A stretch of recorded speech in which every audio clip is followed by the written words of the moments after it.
로마서 3장에 우리가 묵상을 시작을 하면서 먼저 바울은 우리에게 너희들이 그렇게 자랑스러워하던 할례가 너희들의 권리이냐 아니면 너희들의 의무이냐라고 물어보면서 시작을 하고 있습니다. 너희들은 너희가 할례를 받았기 때문에 구원받았다라고 생각하지 않느냐. 그런데 그게 오히려 너희에게 올무가 될 수도 있다라는 생각을 하지 못했느냐라고 이야기를 하고 있다라는 거죠. 그래서 3장 2절에 보면 할례의 유익이 있는데 그것은 하나님의 말씀을 맡았던 것이다 라는 것이죠. 말씀을 맡았다라는 거는요, 말씀을 가르칠 책임이 주어졌다라는 겁니다. 그래서 18절에 보시면은 그들의 눈앞에 하나님을 두려워함이 없느니라. 그리고 19절에 보면은 율법 아래에 있는 자들에게 말하는 것이니 이는 모든 입을 막고 온 세상으로 하나님의 심판 아래에 있게 하려 함이라 라고 이야기를 하고 있다라는 거죠. 율법을 주신 이유, 할례를 주신 이유가 무엇인가?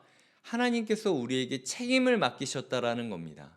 미리 하나님의 뜻을 전하시고 미리 하나님의 마음을 알려주시고 미리 하나님의 말씀을 전달해 주심으로써 책임 있는 삶을 살기를 원하셨는데 그 책임을 다하지 않고 나는 말씀을 가지고 있으니까 괜찮겠거니 라고 생각만 하고 있다면 나중에 네가 그 책임을 온전히 짊어져야 될 것이다 라고 이야기를 하고 있는 것이죠. 예전에 이제 군대에 있을 때 저희가 작전을 하기 위해서 움직였던 적이 있습니다. 그래서 각 지휘관들에게 무전기를 가지고 있는 사병을 붙여 주었고, 그리고 나침반이나 이런 지도를 볼 수 있는 것들을 알려주었죠. 그런데 한 장교가 이렇게 생각했다고 생각을 해볼까요? 나는 훈련소에서 지도 보는 법도 배웠고 나침반 쓰는 법도 배웠어. 그리고 나에게는 무전기를 들고 본부와 연락할 수 있는 내 사병도 있어. 나는 진짜 대단한 사람이야. 나는 복받은 사람이야. 나는 장교야. 이러고만 있었다면 그 사람도 죽을 뿐만 아니라 그 사람의 지휘를 받는 사람들도 죽을 수밖에 없는 거죠. 지도를 주고 읽게 가르치신 이유는요, 지도를 가지고 사람들을 인도하라고 한 거예요. 나침반을 주고 무전기를 준 건 이걸 가지고 나랑 그 교제를 나누면서 의견을 교환하면서 각자가 각자의 위치에 맞게 바르게 작전을 수행하라고 주신 거거든요. 그런데 우리의 삶에 있어서 누구 나침반이 더 큰지, 누가 지도를 더 잘 보는지 경쟁하고 끝낼 때가 많이 있다라는 거예요. 그 다 중요하지 않다는 겁니다. 지도 좀 못 봐도 돼요. 성경 조금 못 알아도 됩니다. 나침반 잘 못 봐도 돼요. 나침반 좋지 않아도 됩니다. 기도할 때 뭔가 희끔히 희미하게 느껴져도 괜찮아요. 중요한 건 주님께서 오늘 나에게 말씀을 들을 기회를 주셨고 주님께서 오늘 나에게 이 기도할 수 있는 여력을 주신 거는요, 책임을 짊어주셨다라는 거죠. 그래서 나는 할례 받은 사람이야. 나는 새벽 기도를 할 수 있는 사람이야. 그래도 이 정도면 다른 사람보다 낫지 않아? 라고 자기 만족과 자기 위로를 하면서 하루를 살아갈 것이 아니라 내가 누구에게 책임을 지고 그 사람을 살려야 할지를 고민해 보아야 된다라는 거죠. 다른 사람에게 줄 말씀까지 하나님이 우리에게 맡겨주신 겁니다. 너 혼자 잘 먹고 잘 살라고 이 말씀을 주신 것이 아니라 의인은 없나니 하나도 없다. 모든 사람이 복음이 아니면 살아갈 수 없다. 그런 우리를 위하여 예수 그리스도께서 오셨다. 복잡하게 얘기할 필요가 없습니다. 그냥 각자의 삶에 있는 어떤 문제가 있느냐? 나는 예수가 있다. 너는 예수가 없기 때문에 마음이 흔들리는 것이다. 교회에 다니건 교회에 다니지 않건 모두에게 필요한 건 예수 그리스도의 복음뿐이다. 이렇게 우리가 받은 말씀을 한 명이라도 전할 수 있다면 그리고 뭐 억지로 막 듣기 싫은데 막 비벼대면서 막 이야기하지 않아도요. 내 마음 가운데 복음이 있다면 사람들이 궁금해하게 됩니다. 저 사람은 왜 그럴까? 그럴 때 직접적으로 말을 하시던 직접적으로 말을 하지 않던 간에 나의 인생이 복음으로 이렇게 새로운 기쁨, 새로운 희망이 넘치는구나라고 전할 수 있다면 그 또한 책임 있는 삶이라고 이야기할 수 있겠죠. 그래서 신앙생활을 하시면서 우리의 삶 가운데요. 너무 우리의 나침반을 좋은 나침반으로 바꾸려고 노력하는데 시간을 쓰지 않으셨으면 좋겠어요. 그리고 너무 우리가 지도를 잘 본다라는 걸 상대방이랑 마치 경쟁을 하면서 스스로 자신의 가치를, 자신의 능력을 입증하시려고 애쓰지 않으셔도 됩니다. 뭐 제가 확실히 이야기 드리기에는 확실히 이야기 드리는 바로는 조금 몰라도 돼요. 그리고 조금 못해도 돼요. 그래도 있는 힘껏 오늘 주신 말씀 붙잡고 사랑해야 될 사람들에게 최선을 다하다 보면 하나님께서 역사해 주실 거라는 것. 이것이 오늘 우리에게 주시는 하나님의 첫 번째 말씀이라는 것이죠. 그렇기 때문에 바울이 지금 3장 초반부에서 거의 8절까지 이런 이야기를 하고 있는 거예요. 우리 불의가 하나님의 의를 드러나게 하면 5절에 이야기하죠. 그러니까 이런 말인 거예요. 선을 이루기 위하여 악을 행하자 하지 않겠느냐. 8절에서도 나오죠. 그러니까 이제 우리가 부족한 게 맞다. 근데 우리 부족함 때문에 하나님의 은혜가 더 드러나는 거 아니냐. 그러니까 그냥 우리 조금 더 부족해도 된다. 너무 노력하지 말고 그냥 우리를 구하실 하나님만 멍하니 쳐다보고 있자. 요게 요 내용이에요. 근데 바울은 그럴 수 없다라는 거죠. 40년 동안 이스라엘 사람들이 광야에서 빙빙 돌았기 때문에 하나님의 은혜와 능력이 입증되었죠. 근데 그렇다고 그 사람들이 잘한 겁니까? 히브리서에 보면 그 사람들이 그렇게 방황했던 건 믿음이 없기 때문이다. 믿음이 없는 삶이라는 걸 스스로 증명했기 때문에 버려짐 당한 것이다라고 이야기를 하고 있거든요. 우리의 삶에 책임 있는 자세가 굉장히 중요하다. 하나님의 은혜만 믿고 버팅기다 보면 우리의 삶이 있어야 할 곳에서 책임을 다하지 못하고 심판날에 18절에서 말하듯 19절에서 말하듯 하나님께 심판을 받게 될 것이다 라고 이야기를 하고 있다라는 거죠. 자, 그렇다면 우리가 오늘 믿고 나아가야 되는 진리가 무엇인가 라고 생각을 해보시면 3절입니다. 3절 4절을 제가 읽어드릴게요. 어떤 자들이 믿지 아니하였으면 어찌하리요? 그 믿지 아니함이 하나님의 미쁘심을 패하겠느냐? 그럴 수 없느니라. 사람은 다 거짓되되 오직 하나님은 참되시다 할지어다 라고 이야기를 하고 있죠. 우리가 의지해야 될 것은 단 하나, 하나님의 미쁘심 뿐이라는 거예요. 우리의 나침반이 부족해도, 우리의 지도 보는 눈이 어두워도 끝까지 우리의 무전기를 붙잡고 말씀을 붙잡고 여기가 맞냐? 내가 제대로 이해한 게 맞냐? 물어보라는 거예요. 하나님은 미쁘시기 때문에 어떻게든 우리를 도와주고 싶으십니다. 우리가 우리의 삶을 바꾸고 싶은 것 이상으로 하나님이 우리의 삶을 바꾸고 싶어 하세요. 그렇기 때문에 우리가 주를 찾기만 한다면 주님께서 반드시 우리에게 활로를 열어주시겠다라고 약속하고 있다라는 거죠. 책임 있는 삶을 살기 위하여 우리가 붙잡아야 되는 단 하나의 진리는요, 바로 하나님의 미쁘심이다 라는 이야기를 드리고 싶다라는 거죠.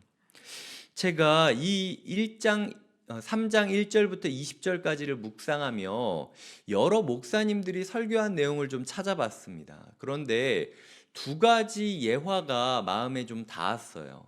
첫 번째로는요, 팀 켈러 목사님이 이렇게 이야기를 했습니다. 미국에서 하와이까지 거의 한 6,200km 정도 되는데 그 거리를 헤엄쳐야 된다 생각을 해보자. 그런데 어떤 사람은 1km를 헤엄치다가 물에 빠져 죽을 것이고, 어떤 사람은 2km를 헤엄치다가 물에 빠져 죽을 것이고, 어떤 사람은 수영을 잘해서 20km만 가도 결국 죽게 될 것이다. 그런데 확실한 거는 아무리 수영을 잘해도 이 압도적인 거리 앞에서는 결국 다 죽을 수밖에 없다라는 게 우리의 인생의 결론이라는 거죠. 그래서 죄의 수준이 다를 수 있어도 죄 아래에 있다라는 사실은 동일하다라는 이야기를 읽은 기억이 있습니다. 또 얼마 전에는 이동원 목사님의 설교를 듣다가 이동원 목사님이 영국의 한 청년이, 뭐 이게 진짠지 모르겠어요. 뭐 영국의 한 청년이 장난 삼아서 예전에 런던에 있는 유력 인사 20명한테 이런 전문을 보냈다고 합니다. 모든 것이 탄로 났으니 속히 피신하기 바람. 소위 말해서 장난 전화를 한 거죠. 그런데 다음 날에 그 20명이 다 자취를 숨겼다. 그래서 자기의 죄를 들켰다라는 사실이 너무 두려워서 숨어버렸다. 이거 봐라. 인간이 우리가 죄가 없다고 하는 게 말이 되겠느냐. 우리의 죄를 붙잡고 우리의 죄가 해결될 수 있다고 억지로 부정하면서 정신 승리할 것이 아니라 모든 인간은 압도적인 죄의 영향력 아래에 있다라는 사실을 기억하면서 우리가 하나님의 믿으심, 하나님의 은혜만 붙잡으며 살아가야 된다라는 거예요. 아무리 열심히 수영을 하면서, 아무리 열심히 기도하고 성경 읽고 훈련받고 뭐 이래도요, 우리가 넘어설 수 없는 거리가 죄의 거리라는 거예요. 결국에는 미국에서 하와이에서 일본을 가기 위해선 비행기 타고 가야죠. 배 타고 가야죠.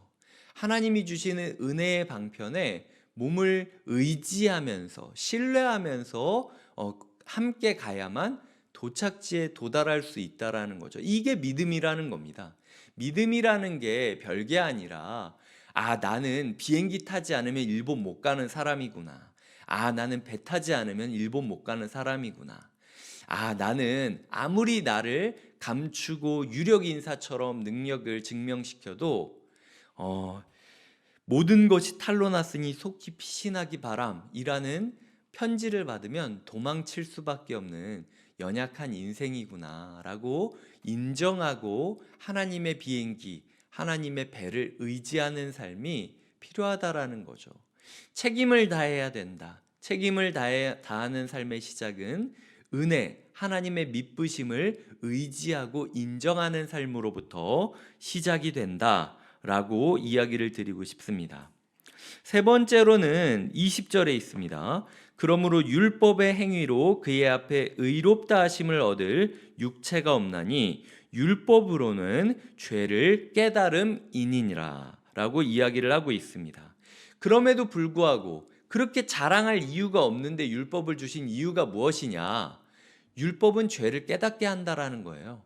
율법이 있으니까 우리가 아프다라는 것, 문제가 있다라는 것을 깨달을 수 있게 된다라는 거죠.